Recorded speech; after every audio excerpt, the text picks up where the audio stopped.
Assalamualaikum warahmatullahi wabarakatuh. Kepada yang terhormat Bapak Ibu dosen penguji uji kinerja pada PPG Transformasi Pendidikan Agama Islam Batch 2 tahun 2025.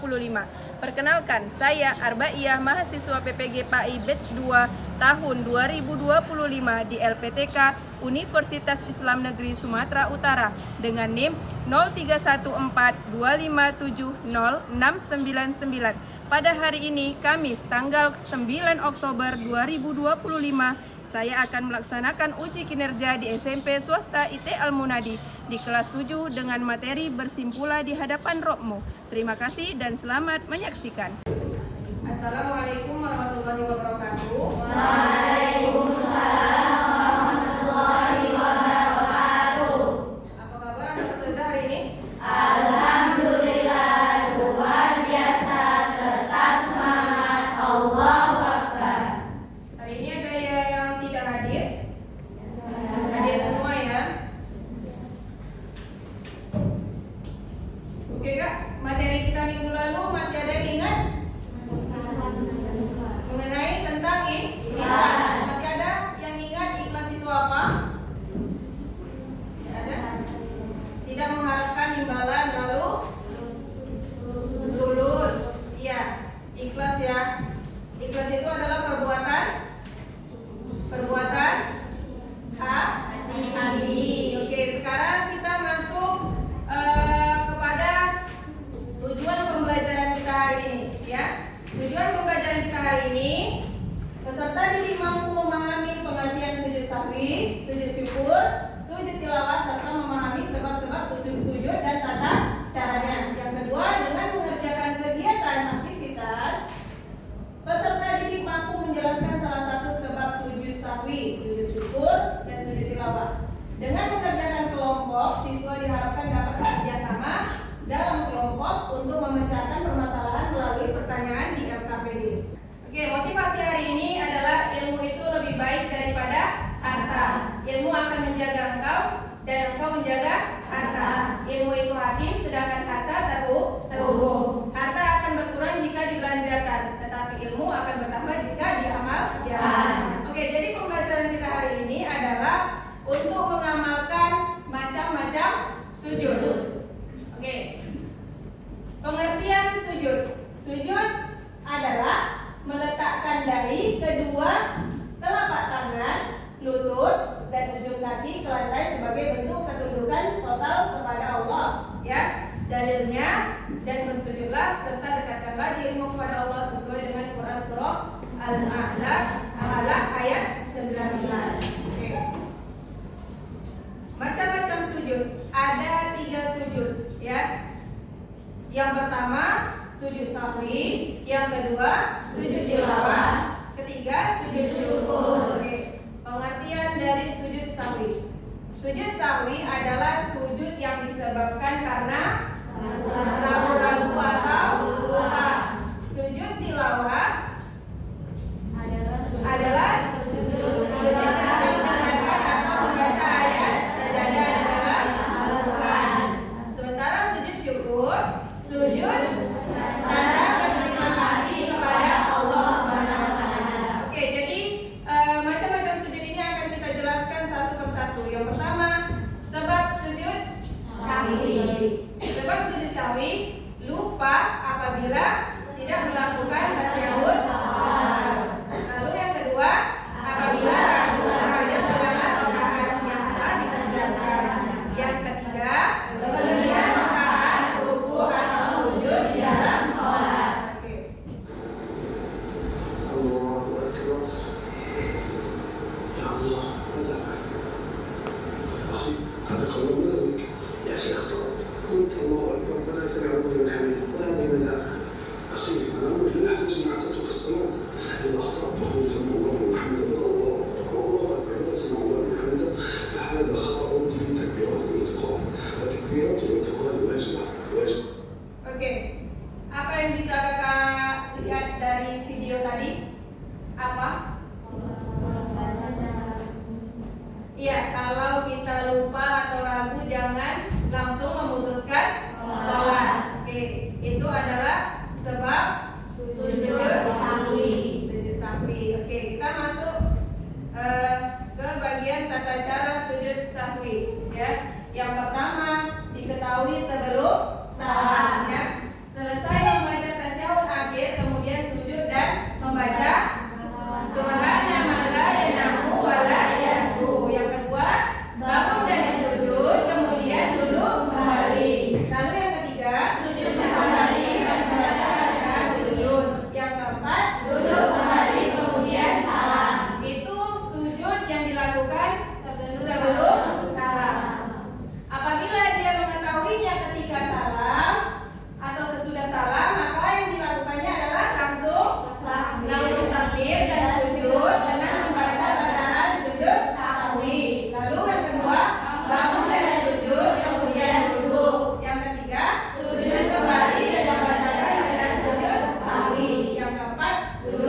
ayat 49, ada Al-Isra 107, Maryam 58, Al-Hajj 18, Al-Hajj juga 77, Al-Furqan 60, An-Naml 25, As-Sajdah 15, Shad 24, Fusilat ayat 37, An-Najm ayat 62, Al-Insyiqaq ayat 21, Al-Alaq ayat 19. Oke. Tata cara sujud tilawah, ya. Tata caranya yang pertama, setelah membaca ayat sajadah langsung turun untuk sujud sambil membaca takbir. Yang kedua, sujud satu kali dengan membaca bacaan sujud tilawah. Apa bunyinya?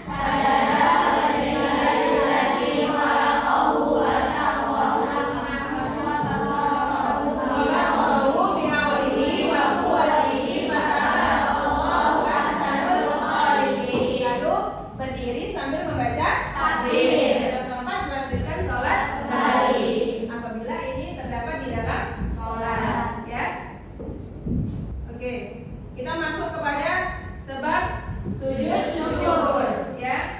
Sebab sujud syukur yang pertama, mendapatkan nikmatan dari Allah, ya. Kenikmatan, baik kenikmatan apa tuh? Hah? Kesehatan apa? Kenikmatan apa? Kenikmatan apa? Contohnya kenikmatan apa? Mendapatkan apa? Mendapatkan rezeki, contohnya, iya kan? Lalu yang kedua, terhindar dari bahaya. Yang ketiga, mendapatkan hidayah yang berkemudahan, ya. Jadi itulah yang sebab-sebab sujud syukur. Lalu ada cara sujud syukur, ya. Caranya menghadap kiblat. Niat itu sujud. Yang ketiga, sujud seperti sujud dalam salat dengan membaca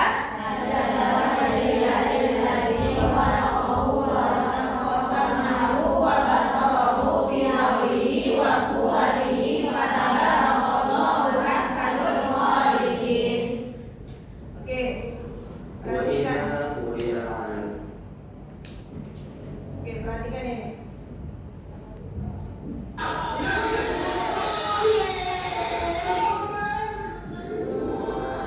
Merayakan dengan sujud syukur itu bagus, tapi apakah sudah sesuai dengan syariat Islam? Sujud syukur itu terdapat beberapa syarat. Yang pertama, suci dari hadas kecil dan hadas besar. Yang kedua, niat. Yang ketiga, itu menghadap kiblat. Dan sujud syukur itu dilakukan seperti biasa.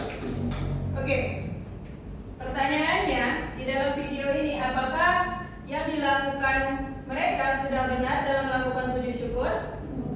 Belum. Di mana belumnya? Di mana? Iya, yang pertama tidak menghadap kiblat. Yang kedua apa? Apakah?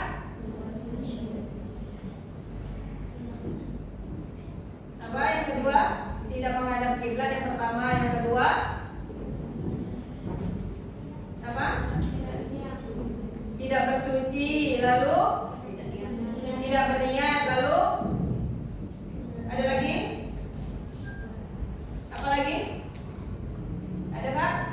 Ada lagi? Yang terakhir, ada enggak? Tidak membaca bacaan sujud syukur. Oke. Saya akan membentuk satu kelompok, ya. Masing-masing ada 3, ya. Silakan duduk di tempat duduknya. Kelompok 1 akan saya bagi mengenai tentang materi sujud sahwi. Kelompok 2 sujud tilawah. Untuk kelompok 3 sujud syukur. Oke. Silakan dibaca lembar kerjanya, dikerjakan bersama teman kelompoknya. Di dalamnya terdapat satu masalah studi kasus yang harus kakak pecahkan, ya.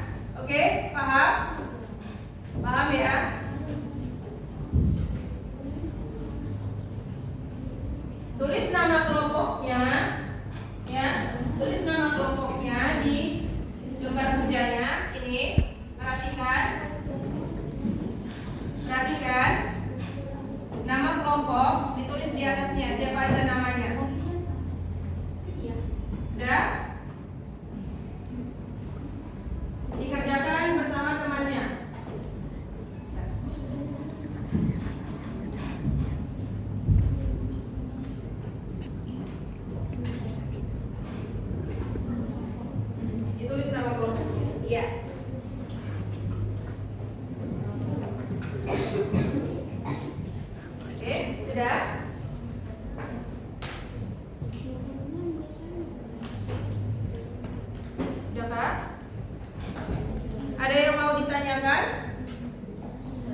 Iya.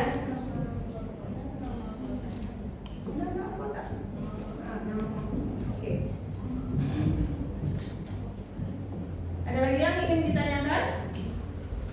Apa?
sekalian.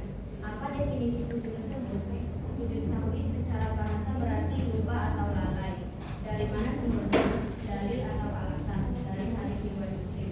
Dari Abu Sa'id al-Khudri, Rasulullah SAW bersabda, apabila salah seorang dari kamu ragu dalam sholat, apakah ia sudah mengerjakan 3 atau 4, maka hendaklah dihilangkannya keraguan itu dan diteruskan sholatnya menurut yang diyakini. Kemudian hendaklah sujud 2 kali sebelum salam. 2. Penyebab atau sebab dilakukan. Kapan atau karena apa dilakukan?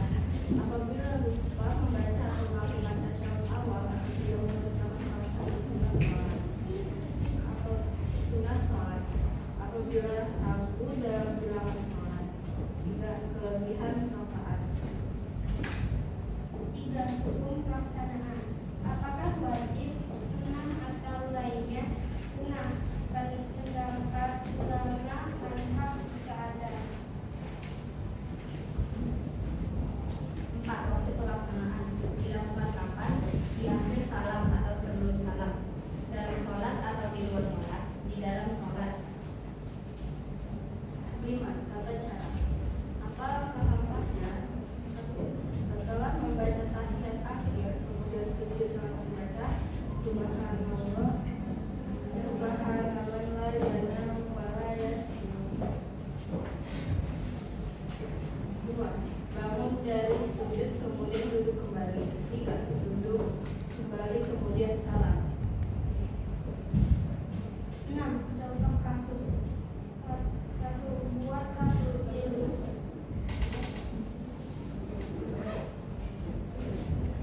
Sekian dari kami ini. Wassalamualaikum warahmatullahi wabarakatuh. Waalaikumsalam warahmatullahi wabarakatuh. Oke, ada yang ingin bertanya dari kelompok 2 dan 3 mengenai tentang sujud sahwi? Ada? Ada yang ditanyakan? Ada? Tidak ada? Oke, kalau tidak ada, silakan duduk, Pak. Oke ya, perhatikan di depan.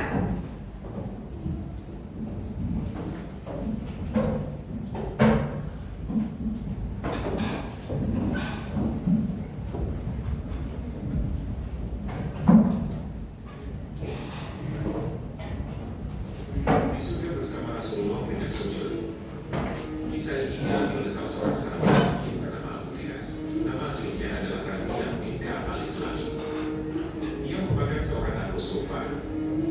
Pada suatu hari, ia pernah bermalam mabit bersama dengan Rasulullah SAW. Hal ini merupakan suatu kegembiraan ketika bisa melakukan sholat malam dengan penuh khusyuk di belakang Rasulullah SAW. Saat itu, Abu Firas sengaja membawakan air wudhu bersama dengan tempatnya untuk keperluan Rasulullah SAW. Melihat apa yang dilakukan oleh Abu Firas, Rasulullah SAW pun berterima kasih. Namun, bukan hanya itu saja, Rasulullah SAW pun memberikan kesempatan kepada Abu Firas agar meminta sesuatu kepadanya. Mintalah sesuatu kepadaku, ucap Rasulullah. Abu Firas sungguh senang dengan kesempatan ini karena Rasulullah tidak pernah menolak permintaan seseorang. Lalu, setelah Abu Firas berpikir, ia pun berkata, aku ingin bersamamu di surga nanti, wahai Rasulullah. Hanya itu saja yang kau minta? Tanya Nabi.